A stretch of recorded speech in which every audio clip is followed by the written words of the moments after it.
hello friends बरायबाय बड' जब info official YouTube चेनेलाव आसा खालामो गासैबो नोंथांमोना मोजां दङ दा फाइनाली आरआरबिनिफ्राय गोदान अफिशियल नटिस ओंखारबावदों आरो बे नटिसआ मानि थाखाय एग्जामनि थाखाय फैदों जों बेखौबो नायगोन दाखालिबो मोनसे गोदान अफिशियल नटिसमोन आरो दायो गोदान अफिशियल नटिसबाव जों बेखौ नायनोसै दा जायफ्रा बड' जब इनफो अफिशियल यूट्यूब चेनेलाव गोदानै फैदों साबस्क्राइब खालामना ला जेब्लायबो बर' रावजों साख्रिनि आपडेट एबा सरकारि लन स्किमनि सायाव नोंथांमोना मोननो हागोन दा गोबाव खालामला जों थांसै अफिशियल वेबसाइटआव बेनिफ्राय जोङो डिटेल्सखौ नायनोसै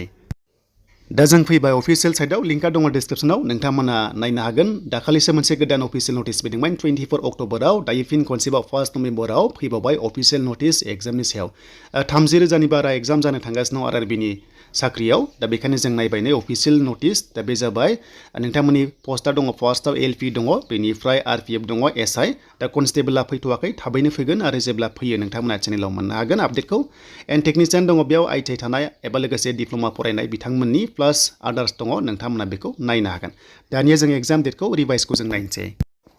दा बे जाबाय गोदान अफिशियल नटिसबाव दा एलपि पस्टनि एग्जामा जोंहा नभेम्बर 25आव जागोन बेनिफ्राय 26आव जागोन 27आवबो जागोन बेनिफ्राय 28आवबो जागोन आरो लोगोसे 29आवबो जागोन बे जाबाय सिबिटि 1 माने अनलाइन एग्जाम 1 जागोन स्टेज 1आव आरो बेयाव पास जाबाथाय नेक्स्टआव आरोबाव एग्जाम होनांगोन स्टेज 2 दङ आरो दा बे डेटखौ सोलायदों बेखायनो आं स्क्रिनाव थांनाय बारि नटिसखौ होदों नोंथांमोना नायबानो जाबाय अब्ला बांसिन क्लियार जागोन स' बेनिफ्राय आरपिएफ एसआइ लेभेलाव आरपिएफ एसआइ लेभेला 2 डिसेम्बराव जागोन बेनिफ्राय 3आवबो जागोन डिसेम्बराव आरो 9आव जागोन बेनिफ्राय 12आव जागोन आरो नोंथांमोना गासै सानब्रै एग्जामखौ मोनदों बेयाव नोंथांमोना एग्जामाव थांनांगोन आरो अके स' डेटआ बेबादि चेन्ज जाबाय थायो मानोना बे जाबाय टेन्टेटिभ अके स' नोंथांमोना बेखौ मोननो हाबाय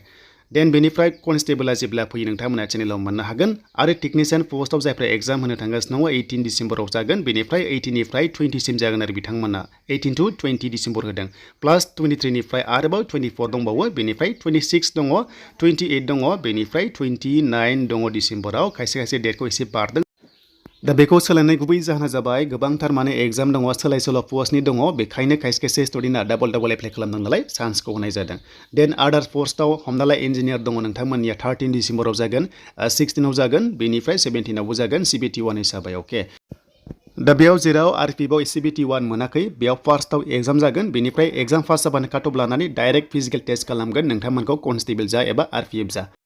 स' दानिया जोङो एग्जाम सिटिखौ जों बोरै नायगोन होनोब्ला नोंथांमोननिया एग्जाम डेटनि 10 डेज सिगां नोंथांमोना नायनो हागोन जुदि हमना ला नोंथांमोना एग्जामा जुदि ओरै आरो जास्ट एग्जाम्पल एग्जामा जोंहा जिखुनु जाया 20आव जायोबा जोङो 10 डेटआव जों नायनो हागोन बिनिफ्राय एडमिटखौहाय जों मा सानब्रै सिगां नायनो हागोन जुदि एग्जामा 15आव जायोबा एग्जाम्पल थ' बिनि सानब्रै सिगां नोंथांमोना एग्जामखौहाय लिंकनिफ्राय माने डाउनलड खालामना लानो हागोन स' बेखायनो लिंकआ नैबेयाव दङ नोंथांमोना बेखौहाय कपि खालामनानै नोंथांमोना गुगोलाव थांनांगोन दा बिदिबा जों थांसै बोरै जों नायनो हायो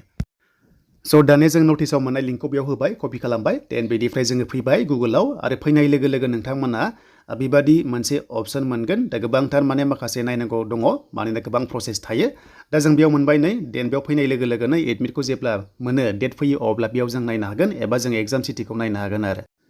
दानिया जों बोरै नायनांगौ होनोब्ला एप्लाइ मोनसे अपसन मोनदों बेयाव क्लिक खालामनांगोन अके स' बेयाव क्लिक खालामनांगोन नोंथांमोना बेनिफ्राय जों क्लिक खालामनाय लोगो लोगो गाहायाव मोनसे अलरेडि मोनदों बेयाव एकाउन्ट गोनांखा नालाय जोङो क्लिक खालामबावदो आरो खालामनाय लोगो लोगो दायो जों लगइन खालामनांगोन एबा साइन इन खालामनांगोन आरो दा बेखायनो फन नाम्बारखौ होदो रेजिस्टार थानाया एबा मेलखौ होदो पासवर्डखौ होदो बेनिफ्राय गाहायाव लगइन दङ अपसन बेनिफ्राय आइ एम नट ए रबटआव क्लिक खालामनानै बेखौ जोङो लगइन खालामबानो जोंहा प्रफाइला फैसिगोन बेनिफ्राय नोंथांमोना एडमिटखौ डाउनलड खालामनानै लानो हागोन स' बेनिफ्राय नोंथांमोननि बेयाव नै अनलाइन एप्लिकेसन दङ बेयाव जों क्लिक खालामबा गोदान माबाफोर साख्रि ओंखारदों नामा जों बेयाव क्लिक खालामबा ओंखारगोन नाथाय दासिम ओंखारथ'वाखै दा बेखौ जों मिन्थिबाय स' दानिया जोंहा एप्लिकेसन हिस्टरि दङ बेयाव क्लिक खालामबा नोङो मा एप्लाइ खालामना दोनदों जों गासैबो डिटेल्सखौ नायनो हायो स' बेखायनो क्लिक खालामदो आरो खालामनाय लोगो लोगो बेयाव फैबाय नै नोंथांमोननि हमना ला गोबांथार पस्टआव खालामदोंबा बेयाव स्क्रिनाव थागोन स' बेखौ नोंथांमोना एडमिटखौ बिनिफ्रायनो डाउनलड खालामनानै लानो हागोन नेक्स्ट लेभेलाव आरो जेब्ला फैयो लिंकआ एक्टिभ जाबाथाय नोंथांमोना बड' जब इनफो इउटुब चेनेलाव मोननो हागोन दा बेनोमोन नोंथांमोननि थाखाय लेटेस्ट आपडेट बेनो जाबाय आरआरबिनिफ्राय